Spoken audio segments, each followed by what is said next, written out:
Hello there, it's Jay here from Jay's Vintage Junk, and today I thought we'd do a rather long overdue garden updates video.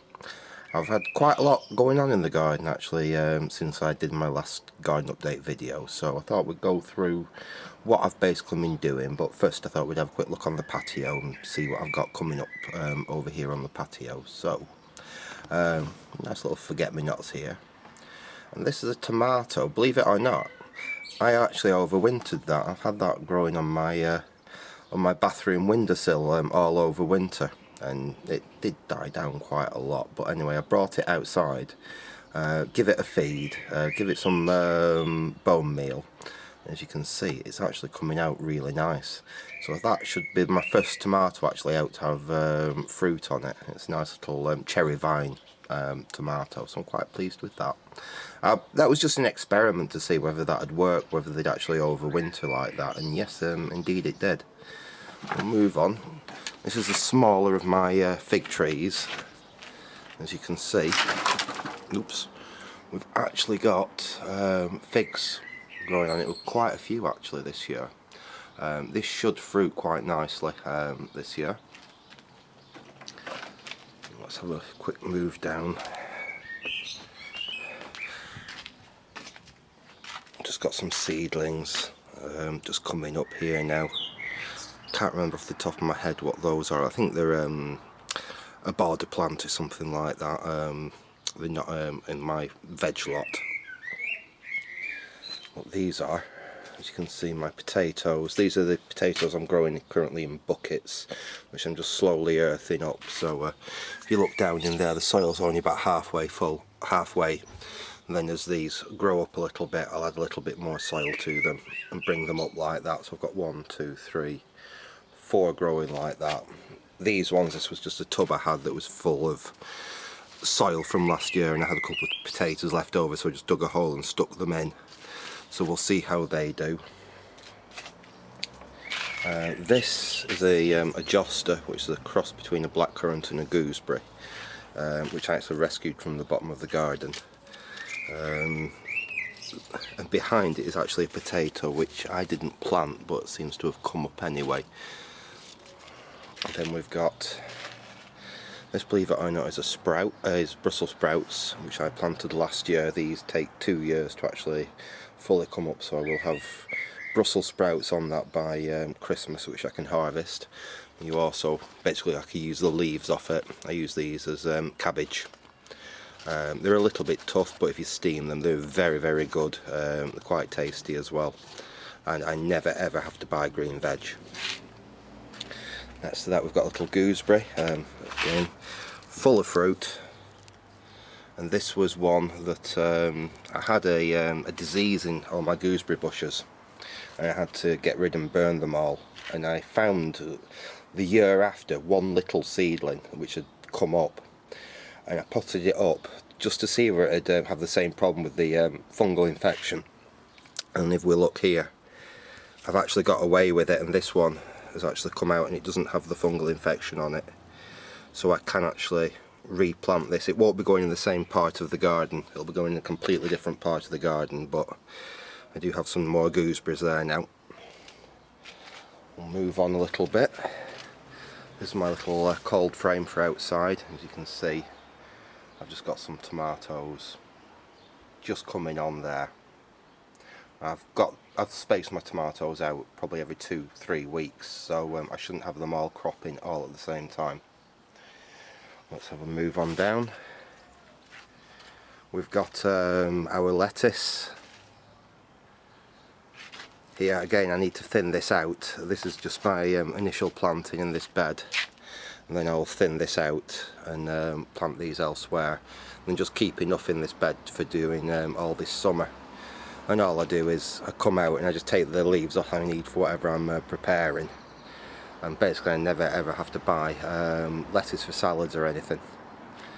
Then we've got some hydrangeas that I basically, there was some heads that I cut off last year and stuck in there for a bit of decoration, and just about every single one of them took and rooted, so I'll grow those on. and probably sell them on to people when they're at a decent size, because they're rather nice hydrangeas. We've got our these are wild strawberries. They're actually meant to be grown for the flowers, but they have a very, very small but very intensely flavoured strawberry on them. They're really rather nice. I've got quite a few of those growing this year. And we're on to my carrots. As you can see, we've got one lot there, 2, 3, and this literally will, as I grow them, like I said, as they start coming up, I use the smallest ones as for like salads and baby carrots, and then just keep thinning them out over the year. And these do me months and months and months. I've still been eating carrots from these in, you know, like November. So they're my carrots. My raspberries are coming on as well. As you can see, they're all starting to actually form raspberries now. Got quite a lot on there. Well, they're doing really, really well this year. And we'll have a quick one last thing on the patio. I've got a marrow down there that I've got growing in a pot. We'll see how that does, and we'll get onto the garden and what's been going on in the garden. We'll come down this side. We have yet more potatoes. I've actually got a lot of potatoes growing this year. Now these I actually planted. I planted those at the same time as the ones in the pots you just saw on the patio. But we'll carry on along here. We have more potatoes, as you can see here and here coming up. There's one there. I didn't plant these. These are actually what have actually accidentally been left in the ground from a couple of years ago, and they've come up. So we've got potatoes there to harvest. We've got yet more potatoes here. Some more over there. This is just a part of the bed that I started clearing today. This was probably up to 4 or 5 foot high with nettles earlier on today, and I've basically been clearing all this out. And we'll go over to my veg plot. This is the lower veg plot.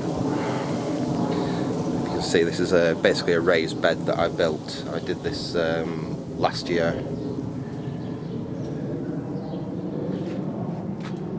And we've got peas along there. Then we've got cabbages. We've got Swedes, I think. Various cabbages, Swedes.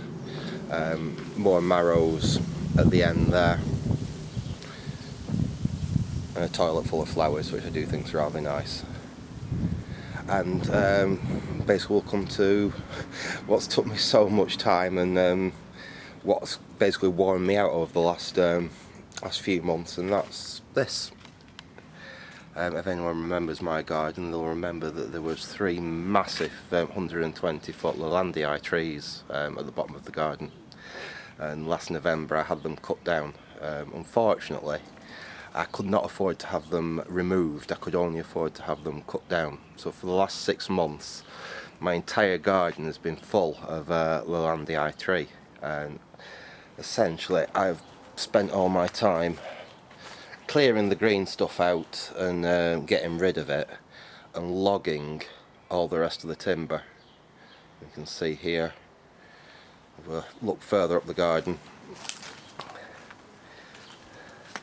that basically there, this pile you're just coming up to, is what I've got left to get rid of.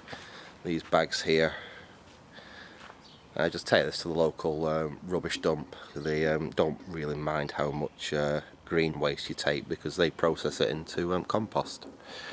So yeah, I've got that lot to get rid of yet, and then I've still got that pile of timber there, which is all the timber out of the trees, which I need to process and turn into logs. And basically I take it from that. If we come back up onto the patio, it ends up like this in the wood store, ready for use next winter. But it is quite a long process, and basically it has to sit in here to dry, and that will all dry out. Like I said, that's my winter store of wood. Anyway, that's basically what I have been up to in the garden over the last 6 months. So as you can see, we have got quite a bit of vegetables and things growing, but I do have quite a lot of work still to do. Like I said, I've got all that to process, that to dispose of, that pile there to process. Then I want to basically start on this end of the garden and take these old rockeries out and basically do it something. You can't see it now, but there's a nice raised bed under there, and it steps down. Yet more potatoes which I didn't plant, which have come up from a previous year, from last year. And if we actually look over there, there's even more potatoes again which have done exactly the same thing. So one thing, I have got plenty of potatoes this year. Anyway, I'm going to leave it there for now. Like I said, I hope you enjoyed this little garden update. I know it's not my normal video, but I know a few people quite enjoy seeing what I've been up to and what I've been doing in the garden. So I will say I hope you enjoyed this little update. Thanks for watching, and goodbye.